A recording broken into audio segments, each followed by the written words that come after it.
تو اگر وہ ایسا نہ کر پائیں، حقیقت پسندی تو یہی ہے کہ ہم کچھ زیادہ توقع نہ رکھیں، لیکن بہرحال اتنی توقع ضرور کی جا سکتی ہے کہ امریکا کی اس خطے کے بارے میں اپروچ میں کہیں بیلنس پیدا ہوگا۔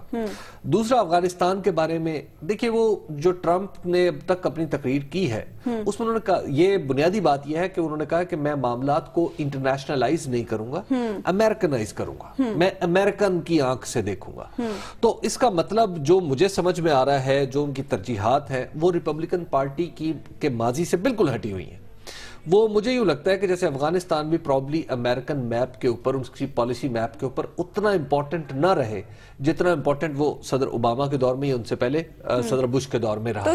نہیں، وہ تو کہتے ہیں ڈٹ کے اسرائیل کی حمایت کریں گے یار جی، تو جب وہ ڈٹ کے اسرائیل کی حمایت کریں گے تو وہ اہم رہے گا یا نہیں رہے گا؟ اچھا ہارون صاحب، ان کی جو حمایت ہے اب ایکچولی امریکنائزڈ ہے نا، امریکہ کے اندر چونکہ اسرائیل کی حمایت بہت زیادہ موجود ہے، اس لیے اس کو ایکسپریس کر رہے ہیں۔ جناب افغانستان، پاکستان وہاں پہ میٹر نہیں کرتے، اس لیے وہ اس کی بات بھی نہیں کرتے۔ جناب والا 40% انڈورسمنٹ ریٹ کے ساتھ اب وہ صدارت کا آغاز کر رہے ہیں، جو ریکارڈڈ امریکن ہسٹری میں سب سے کم ہے۔ حمایت ایسی کوئی ان کی نہیں ہے، الیکشن وہ ضرور جیت گئے، حکومت ضرور فرمائیں، جو کچھ وہ کہہ رہے ہیں وہ کر نہیں سکتے۔ اور دوسرا جو وہ بات کرتے ہیں لیکن وہ صرف ایک صدر کا ادارہ اہم ہے، ایک کانگریس اہم ہے یا نہیں ہے، سینٹ اہم ہے یا نہیں ہے، سی آئی اے اہم ہے یا نہیں، فوج اہم ہے یا نہیں، میڈیا اہم ہے یا نہیں، ایک معاشرہ ہے پورا، صدر بھی اہم ہے، صدر بھی امریکہ میں صدر بھی اہم ہے، صدر بھی اہم ہے، لیکن تنہا صدر ایک قوم کا رخ نہیں تبدیل کر سکتا، ایک اسٹیبلش ڈیموکریسی کا جو 1976 سے ایک جمہوریت چلی ہے۔ obviously اتنا مشکل کام ہے۔ دیکھیے اب دیکھنا یہ اگین میں تو اس کے ٹائم کا انتظار کریں، ویٹ کریں، ویٹ اینڈ واچ۔ ٹھیک ہے، پروگرام کا وقت ناظرین ختم ہوا، آپ سے ملاقات ہوگی انشاءاللہ کل اللہ نے کے بعد۔